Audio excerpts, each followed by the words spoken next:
did receive another round of nerfs. I feel like this pick has been so extremely heavily pro-skewed. Callista still being in the ban list makes 100% sense, but is the prio going to be completely gone after yet another round of nerfs? And it looked like it very well might be. The Vibe priority remains as high as always. This pick goes well with so many different junglers, or so many different mid lane picks in particular, and it shuts down a lot of AD carries as well. Conventional response at this point in the LEC at least would be to take away the Ambessa, the reliability of that point and click combo. Ambessa did get hit on the patch at least a little bit. I don't think it's significant enough to take her out, but we'll have to see if TL are willing to give that champion up and lock something else in for themselves. One of the big things to me with an early Vi pick, though, is that you are already in your first pick indicating that you're going dive. This champion is hard constructed to make comps go around dive, you know? And with Taliyah already being banned out, you know, you think of other mid laners at Pale World, like Ahri or something, if you really want to go for those kill combos. But regardless, this comp is going to have some pretty strong elements of dive, and so TL should already be thinking counter dive. And so they immediately lock the Maokai. I do like that. It's one of Umpty's most consistent and I believe strongest champions. So happy to see the Maokai pick up there for him. And then Varus has had such a high priority for Yon as well. So honestly, like the response from Team Liquid. Let's see how hard KC want to go with their dive comp and the following picks here, because this will really give away everything. That's also one of the big advantages of Varus. Depending on what KC end up drafting, you can either go for Onyx or Lethality. Lethality has such a big effective range, so if they do end up going more heavily into dive, you can go for that, as the Ezreal gets picked up here for Kalist. And this, I like it because you don't commit to the dive, but you can add your Ezreal ultimate. So they've got a very good element of range around it. Ooh. And, okay, this one definitely goes with the dive. This was a small nerf where people were wondering, is Aurora still going to have, you know, kill threshold, basically, with the E damage nerf, and then the previous patch, there was a little bit of damage out of the R. You're like, if you're taking little bits of damage out of the kit, you know, from various places, is Aurora still going to have that one-shot combination onto the low mobility carries like Varus that you want to pick it into? Looks like KC and have determined that it does. Yeah, now we're going to see a second AD carry follow-up here, locked in for AP, the Tristana support, but might just lock the support here. Yeah, we've got Leona available, Nautilus available. There you go. Nautilus point and click. Very, very standard here at 4-core JJ. And response from KC. Let's reveal top lane. Let's reveal support matchup. One of the biggest benefits of this is that you have an actual guarantee way to lock down the Ezreal. It's a champion that's notoriously slippery. And I think that is the one downside when you play the Leona, is that actually getting on top of the Ezreal is going to be a lot harder. Nautilus does have an easier way to do so. Do wonder whether that means that Yon is going to be playing the on-hit Varus, as we more often see that combined for a little bit of additional laning strength. There is just an engage support, as we kind of were expecting. Yeah, so let's see. We could go like Jace or Gnar here. Both feel pretty like good possibilities. You know, your Jace, you go more poke with your Ezreal. Your Gnar, you can get your little bit of split push, come in, have really good engage to follow up with the Vi and the Rel. And they go with the Jace option there to have that extra bit of damage. Kind of like it, honestly. And for Kana, I think it's been his most strong pick in terms of his 1v1 lane performance. Again, we saw bits of it early on the split, kind of died out weeks 2 to 3, but by the time we were getting into playoffs in that final series, he was really taking over with this champion. The Fimble Winter build did get hit, so I expect probably more damage coming through. The question is, does Impact want to fight fire with fire, or with 2 carries already locked in, is he happy to kind of play Ornn? Well, there it is. That answers the question, doesn't it? You can kind of see some of the body language there, too. He's like, get up. He's like, all right, here we go. I'll play the Ornn. We're picking for team. We've got Maokai. We've got Ornn. We have mega frontline with double 80 carries. We've got Team Liquid Fortress 5-on-5 fighting. It was late. We made a convincing argument. It wasn't a guilt trip. But here we are, folks. It's game 1. It's first stand. Brand new international tournament. Reminder that it is fearless, so you're not going to see any of these picks again, whether you like them or hate them. They're not going to show up in game 2, but now getting into game 1, important to start this tournament off. Again, each team, single round robin. You only get 4 best of 3s, but this is by far, for both regions, the most important best of 3. It truly is. So much trash talk rides on this best of 3. The whole year will be decided by this best of 3. Last year we had a lot of trash talk, but you know, you're only as good as your last victory over your rival, right? This is the Western Finals. Yeah, everybody will immediately just go off what we see here. So let's get right into it. Currently, we've got standard lanes, you know, Raptors. So Yike is coming down, then the bottom lane's already here. Umpty, you got to get out of there, bud. Target's level 1. Mount up.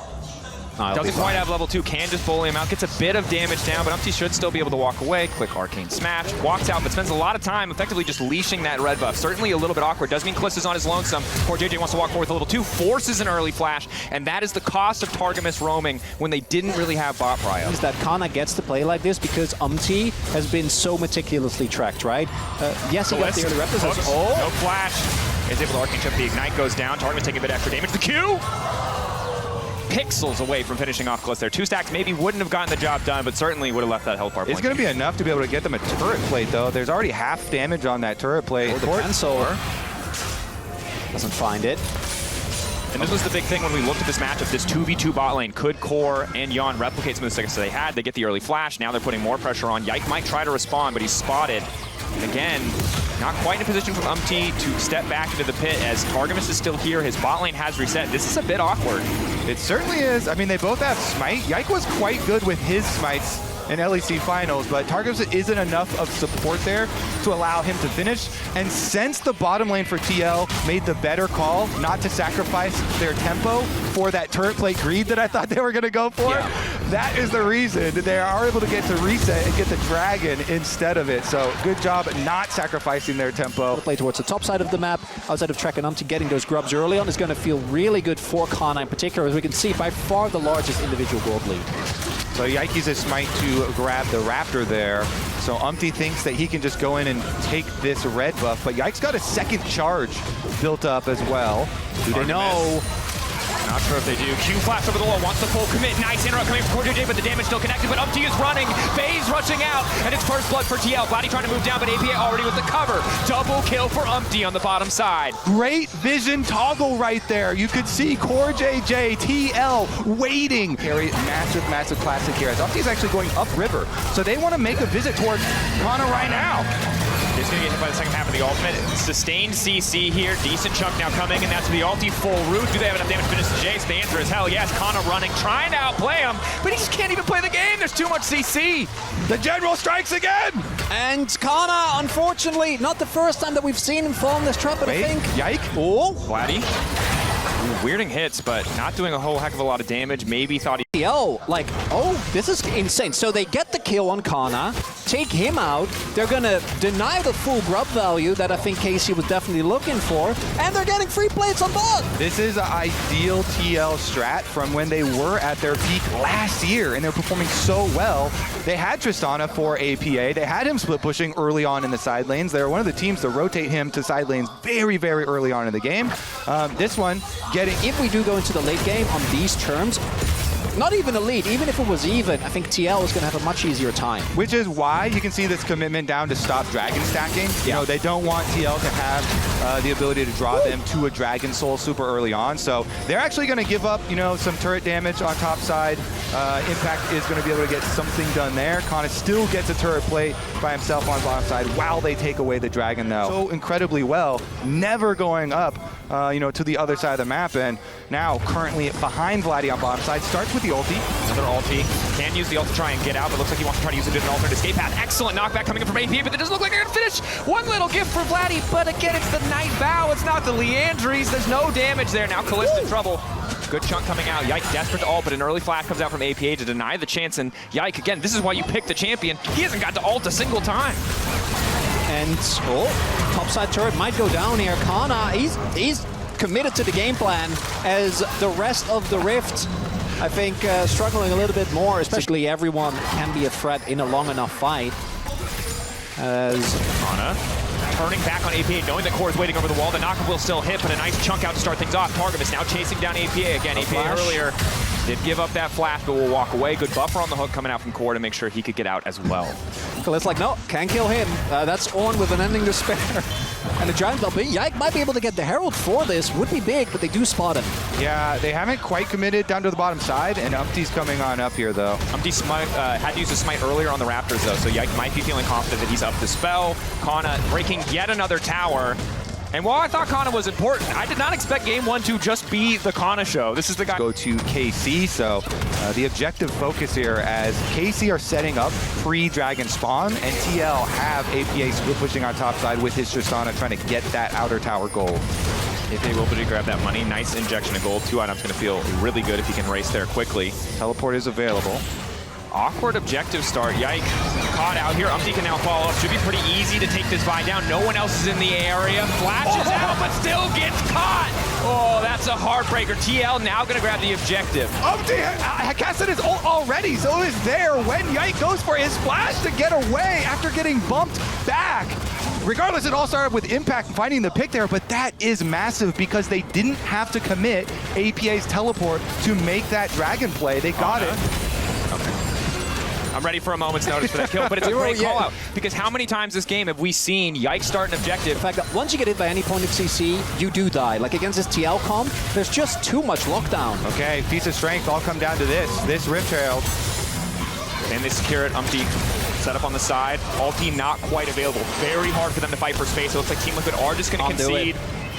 Will give up.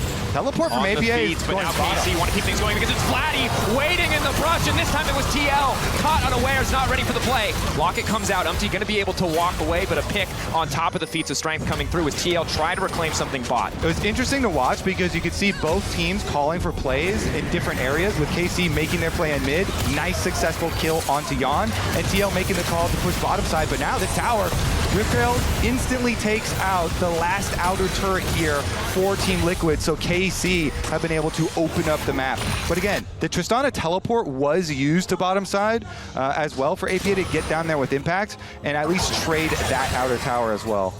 Still a really big win there for KC, right? They get the feats, and this is exactly what what you need to be looking for, because some of the big cooldown ultimates are not there for TL. Umpty doesn't have his, neither does Impact. So as a result, if you do actually get on top, there's not really a chance where you get baited in a bad engage, where even if you do burst the target, then the follow-up damage is enough. Really nicely done by KC, but now... He coming in, Umpty looks like he's been caught out, but it's APA here to back him up and knock down Yike. Once again, Target is caught out as well, trying to get something, but it's Kana finally arriving in the fight. But again, the CC is too much. All of his gold does not matter. He cannot push a button. Yon finding the snipe. TL obliterating KC in the exchange as they turn to Otacon. The power of tanks making all these picks, and APA, the Tristana, enough damage to finish off these kills. Yon walking down to the rest of the team after they had already started the play, and the rewards for that play, the rewards for these tanks making more aggressive picks here is going to be an Otacon this time around. KC get beat down by the beefcakes. They just can't get through. There's How long have you been waiting to say that? How long have you been well, since you started your point, obviously. I can see. Value some of the gold difference, but not if his back keeps getting canceled. TL are just taking all of these little advantages. This has to be infuriating for KC. Certainly does. And I would have to say, one of the big things that brought them success in their play in mid lane was the Vladdy flank around behind Yon in the previous one. Like, if they're able to get, you know, a good initiation, like you're saying, onto that backline, as they're actually the ones getting flanked here, since TL want to use their GAs. Attack, blowing the horn. Targamas, the counter engage to try to get things kicked off. Already jumping to the backside is Yike, but he's getting torn down. The peel coming out just in time. The front line turning back to save their carry. One GA getting taken away. The false life off the board, 200 gold, but how many lives is it going to cost them? Kana tries to find the knockback. Decently tanky, living thus far. Gets out of range of the knockup crucially. Core still living, but Impact manages to take another. APA jumping, ready to reset, but won't find another kill. 2 down on the side of KC. Ulti in, won't do much. Okay, Yon's back up, running straight for the dragon. With that victory, TL should be able to get the objective. Again, that's the bonus acquired by the Otacon. You want to force that play in mid, so even though they are able to kill off Yon, he just revives. They're able to get the extra gold from the kills here on the side of Team Liquid. They're able to get the objective afterwards as well. Really rang on the expectations of KC when they thought they could catch Umpty, and just being so consistent on these setups. Again, another ulti to kick things off, goes a bit wide, but they get what they came for, which is the tier 1 mid lane tower of KC. And that is going to make it already harder, because I think for KC, the one point of real strength that you still has is Kana. As we saw earlier, his damage will still be okay, but especially this Maokai build, he's not going to be doing anything but tickle. So if they can somehow find APA, who by the way does have the Knight's Vow on him, that is going to be the one way where KC can still find a footing. But otherwise, I think TL, 2k gold up, 1 dragon away from Soul Point. And the bait of Baron has been set up. They're just baiting. Crucially, Barzal does miss. Yike has still been caught out. Initial ulti kicking things off. Yike already deleted now. It's connected on Kana as well. Kana about to get knocked up. Chain CC again. The strongest member on the map. All that gold he earned in lane amounts to nothing as TL pick off 2. The Beefcake Bounce House Chronicler. I'm liking it. Give me 2 tickets. TL just zoning them off, starting the objective. Don't need to worry much about the steal, but don't want to risk getting poked down in the pit. Still a lot of power from the Aurora. Core JJ standing off to the side. Impacts can turn. 15 seconds on Yike before we get active on the Rift, but APA and Yon here should be able to shred through this objective. Kalist still poking. Targa Mass. Again, Vladdy the one you need to watch. Vladdy and Targa, can they find the combo? Kalist slowly getting poked away. 4K, they've got no business being here. They might try and flip it anyway. They go in on Yon, a clean flash out from Yon. A bit more poke coming through, but Vladdy just has to walk out. Baron going to fall for TL, a massive advantage. Desperation days for KC. They desperately have to... Getting worse. Yeah. I mean, the only thing that they can take home from that is like, oh, they got Jan's flash in that attempt. And that is very little. When you're staring down now a Baron buff, as well as the Dragon Soul. And also, like, your Kalist, you're safe. The Soul, the Cloud Soul, you're getting run down. The fight's now breaking out. They might have caught Core, but it's Umpty. The speedy Maokai on the backside as Yon finds yet another kill. Kalist forced to run. KC so incredibly split. Again, desperation, the story for this team in the mid game as Yike is sent packing. They get Core, but it might just cost them everything to do it. 3 stacks there as Yike tries to get tricky. Running. Where's that little Vi? But he does get spotted. I don't remember this from Arcane. What scene was 4 this? levels down. Guys, this is not going to end well. He might be able to escape. Tristan's still chasing. He might lose his base, but he might keep his life. It's Cloud Soul Tristana, and he's still getting away. The great escape. Yon is still going to knock down tier 2s. Tier 3 is also in jeopardy. Going. This is the biggest dub that Yike has gotten the whole game. And that is come on, that is not Flame. He's actually right. But it's wait, Umpty! Sidestep. The juke! Oh, wait, he's kind of clean with it though. He's running. Good movement. Where's he gonna go? Oh, no. Back into the jungle. Keep him going. Keep him going. Let's go, Yike! My Action! man refuses to get caught, but then he get hooked observers. None of this is just take us back. He's still alive. He's holding over to Core. Can he escape? Get him, Yike! It's the little victories for KC. Targamas might die, but will Yike live? Targa knocked up, going to die. Yike finally falls. Kana on his lonesome, but there's just nothing he can do. He's getting run down. Blasco there if he wants to try and escape, but the lockup is just too much. Yon, a double kill. 10, 1 and 2 on this lethality Varus. This has been a slaughter. Can I just highlight that arm guard buy? I love that. The man doesn't have flash, and we could see how aggressive he was playing at the beginning of this whole sequence of events, and it's because of that item. He just gets to walk up, know that by the time that wears off, the rest of the team will be there. And I think TL, this is basically how you want this exact game plan to pan out from start to finish. Impact calls in the Oran Horn. Vladdy locked up, will flash out, still gets locked up on the ulti coming in from Yon, and he's just not tanky enough to survive. APA resetting. Bounce housing all over the LEC in this game 1. Yike able to do nothing. Put on a good show in the escape, but could not find it anywhere else. Game 2 on the horizon, but it's TL drawing first blood in this age-old rivalry.